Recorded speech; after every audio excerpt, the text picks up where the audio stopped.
تحریر فرمایا ہے کہ ایک صاحب کو کسی نے کہا کہ نمازی کو اللہ تعالیٰ کبھی معذور نہیں کرتا۔ یہ بات ہی سرے سے غلط ہے۔ اللہ تعالیٰ معذور نہیں کرتا، یہ بالکل جھوٹ ہے۔ اللہ تعالیٰ امتحان کے لیے اپنے بندوں کو ایسی ایسی چیزوں میں ڈال دیتا ہے کہ وہ نماز بھی پڑھتا ہے، اس کے باوجود فالج ہو جاتا ہے۔ وہ نماز بھی پڑھتا ہے اور 5 وقت کا نمازی ہے، اس کے باوجود بڑھاپا ایسا آتا ہے کہ لاٹھی کے بغیر اٹھنا ناممکن ہو جاتا ہے۔ یہ بالکل غلط بات ہے کہ اللہ تعالیٰ نمازی کو معذور نہیں کرتا۔ کیوں بھئی؟ حضرت رسالت مآب صلی اللہ علیہ وسلم کے واقعات آپ نے نہیں پڑھے؟ سیرت طیبہ آپ نے نہیں ملاحظہ فرمائی؟ حضرت رسالت مآب صلی اللہ علیہ وسلم کو جماعت کا کتنا خیال رہتا تھا، اس پہ تو بات کرنے کی ضرورت نہیں نا۔ آخری دن مسجد نبوی میں آنے کا جو تھا، اس کے بعد مسجد نبوی میں تشریف آوری نہیں ہو سکی۔ رسول اللہ صلی اللہ علیہ وسلم نے اپنے دونوں بازو پھیلا دیے اور ایک بازو تلے سیدنا علی رضی اللہ عنہ اور ایک بازو کے تلے سیدنا عباس رضی اللہ عنہ تھے، اور ان دونوں کے سہارے سے مسجد نبوی میں تشریف لائے۔ صحابہ کرام رضی اللہ عنہ کہتے ہیں کہ رسول اللہ صلی اللہ علیہ وسلم کے پاؤں زمین پہ نہیں ٹک رہے تھے، اور ان مبارک انگلیوں کے نشانات ہم نے زمین پر دیکھے۔ مٹی یا ریت جو کچھ بھی تھا، اس میں حضور صلی اللہ علیہ وسلم کے پاؤں گھسٹ رہے تھے، اور ان کی مبارک انگلیوں کے نشانات ان پہ ایسے لائنز اس کی پڑ رہی تھیں۔ تو رسول اللہ صلی اللہ علیہ وسلم کو ایک طرح سے اتنی شدید کمزوری ہو گئی تھی کہ صحیح طرح چلنے سے معذوری ہو گئی تھی۔ کیسے کہتے ہیں؟ یہ ہیں وہ جھوٹ جن کی بنیاد پر پھر آگے ساری چیزیں بنتی ہیں۔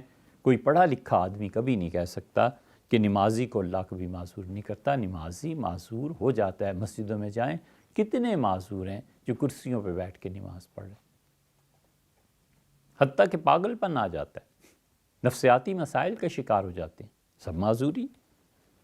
یہ صاحب پہلے نماز پڑھتے تھے، لیکن اب بیماری کی وجہ سے وضو نہیں کر پاتے۔ اگر آپ نے ان کی بیماری کا لکھا ہوتا کہ کس بیماری کی وجہ سے وہ وضو نہیں کر پاتے، تو اس کا آلٹرنیٹ، اس کا بدل شریعت نے رکھا ہے، تیمم کرتے۔ تیمم بھی نہیں کر سکتے، پھر وہ کیسے نماز پڑھتے؟ شریعت نے یہ بھی بتایا۔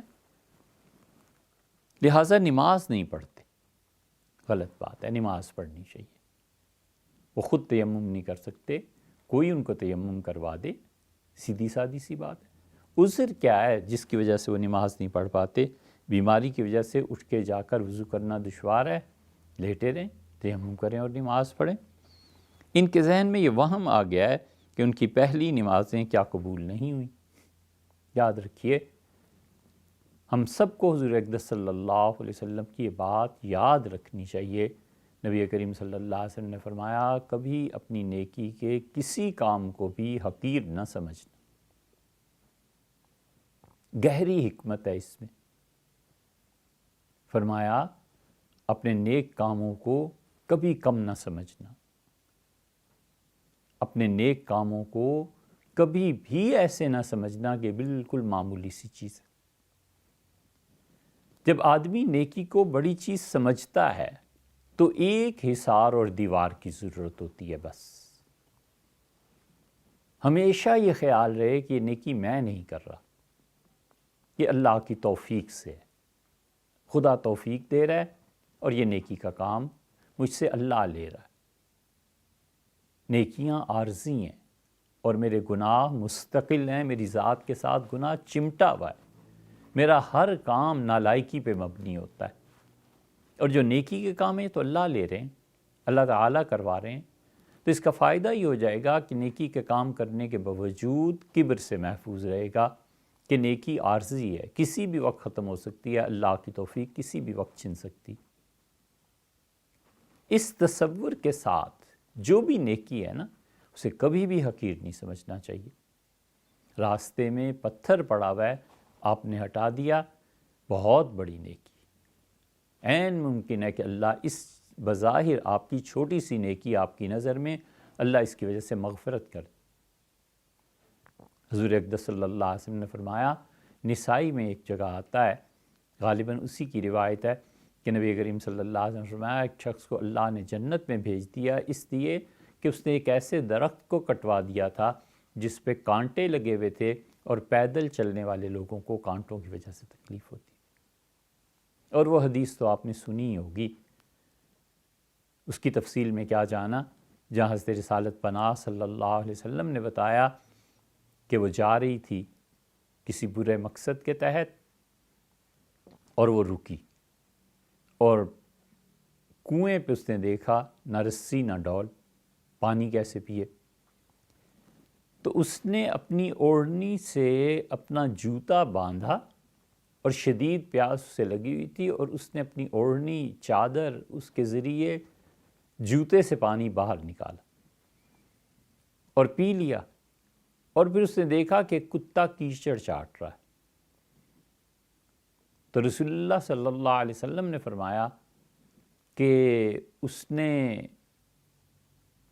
سوچا اور پھر بولی کہ اصابت ہو ما اصابنی، جو تکلیف مجھے تھی نا پیاس کی وجہ سے، کتے کو بھی وہی تکلیف ہے. اور پھر اس نے پانی نکالا اور کتے کو پلایا. تو اللہ تعالیٰ نے فرمایا کہ ہم نے اس کے سارے گناہ معاف کیے اور ہم نے اسے بخش دیا.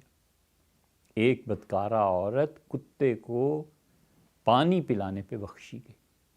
اب بظاہر یہ ایک چھوٹی سی بات کسی کو لگتی ہوگی، لیکن اللہ نیکی کے اعمال کی بڑی قدر کرتا ہے. خدا بڑا خوش ہوتا ہے جب لوگ نیکی کے کام کریں. اللہ ان کو اجر بھی دیتا ہے، اللہ ان کو برکتیں بھی دیتا ہے. ایک اور بات آپ سے عرض کریں، یہ صحاح ستہ کی روایت ہے، مستند حدیث. عبداللہ ابن عمر رضی اللہ عنہما اس حدیث کو سناتے تھے اور کہتے تھے کہ اگر میں نے حضرت رسالت پناہ صلی اللہ علیہ وسلم سے یہ بات نہ سنی ہو تو میرے یہ دونوں کان بہرے ہو جائیں.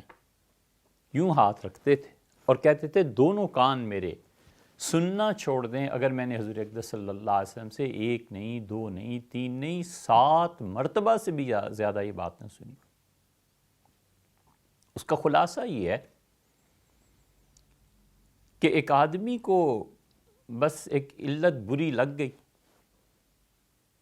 اور جب شام ہوئی تو تلاش میں نکلا اور اسے ایک عورت مل گئی.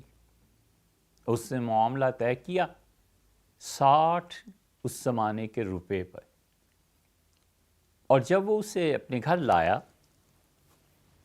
تو اور اس کام کے لیے تیار ہو گیا تو اس کی نظر اس کے چہرے پہ پڑی تو اس کی آنکھوں سے آنسو بہہ رہے تھے. وہ ہٹ گیا اور اس نے کہا کہ میں نے تم پہ جبر کیا ہے. اس نے کہا نہیں. اس کا پھر رو کیوں رہی ہو؟ اس نے کہا اس کو مت پوچھ، جو کرنا ہے کرو، مجھے پیسے دو، میں نے گھر جانا ہے. پھر اس نے اصرار سے پوچھا تو اس نے کہا میرے بچوں کے پاس کھانے کے لیے اگر گھر میں ایک لقمہ بھی ہوتا نا میں کبھی منہ کالا نہ کرتی، میں کبھی یہ کام نہ کرتی. حضرت رسالت پناہ صلی اللہ علیہ وسلم فرمایا وہ اٹھ کے الگ ہو گیا اور اس نے پیسے دیے اسے اور کہا جاؤ. تو اللہ تعالیٰ نے اپنے فرشتوں کو بلایا اور اللہ نے فرمایا کہ کفل نام کے اس آدمی نے جو کام کیا ہے نا، ایک عورت کی مدد کر دی ہے، اپنے نفس کی خواہش کو قربان کر دی ہے، اپنی جذبات پہ قابو پا لیا ہے.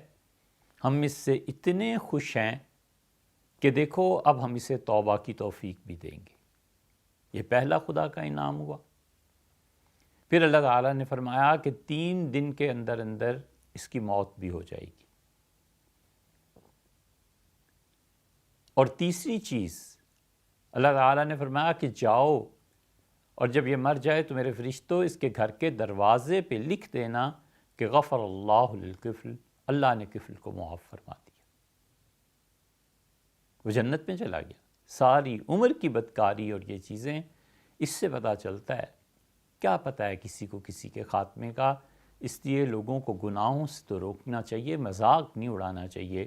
کوئی پتہ نہیں اللہ کو کیا چیز کب پسند آ جائے، سب چیزیں دھل جائیں. ایک چیز اور دوسرے وہی اصل بات کہ کبھی بھی اپنی نیکی کو حقیر نہیں سمجھنا چاہیے اس جذبے کے ساتھ کہ میں نہیں کر رہا. اللہ تعالیٰ کی توفیق ہے۔ میرا کام تو پھر خدا کی نافرمانی ہے، میں اتنا خراب ہوں اور میرا نفس مجھ پہ غالب ہے، لیکن جو بھی نیکی ہے یہ محض اللہ کی توفیق ہے۔ اس لیے اس وہم کو نکالنا چاہیے کہ اللہ نیکی کو قبول نہیں کرے گا، نمازوں کو قبول نہیں کرے گا۔ بھئی کیوں نہیں قبول کریں گے؟ وہ خود چاہتے ہیں اس کے بندے جھکیں، تو جب بندے جھکیں اور وہ کہیں میں قبول نہیں کرتا، کیوں؟ ایسے نہیں ہے، بہت قدر کرتے ہیں، اپنے بندوں کا بہت خیال رکھتے ہیں۔ آپ نے قرآن نہیں پڑھا؟ اللہ کہتا ہے کہ جب کوئی آدمی نیکی کرتا ہے وَإِنَّا لَهُ كَاتِبُونَ، ہم آگے بڑھتے ہیں اور اس کی نیکی کو ہم خود لکھتے ہیں۔ جو کام منشیوں اور فرشتوں کے کرنے کا تھا، فرمایا اِنَّا لَهُ كَاتِبُونَ، ہم اس کی نیکی کو خود لکھتے ہیں۔ کیا نصیب اور مقدر کا آدمی ہے جو کوئی ایسی نیکی کر گزرے زندگی میں کہ حق تعالی شانہ خود اپنے دست مبارک سے درج فرما دیں کہ میرے بندے نے یہ نیکی کی۔ اس لیے کبھی بھی اپنی نمازوں کو کم نہ جانیے، انشاءاللہ اللہ سے امید رکھیے، بھروسہ رکھیے اور نماز شروع کیجیے۔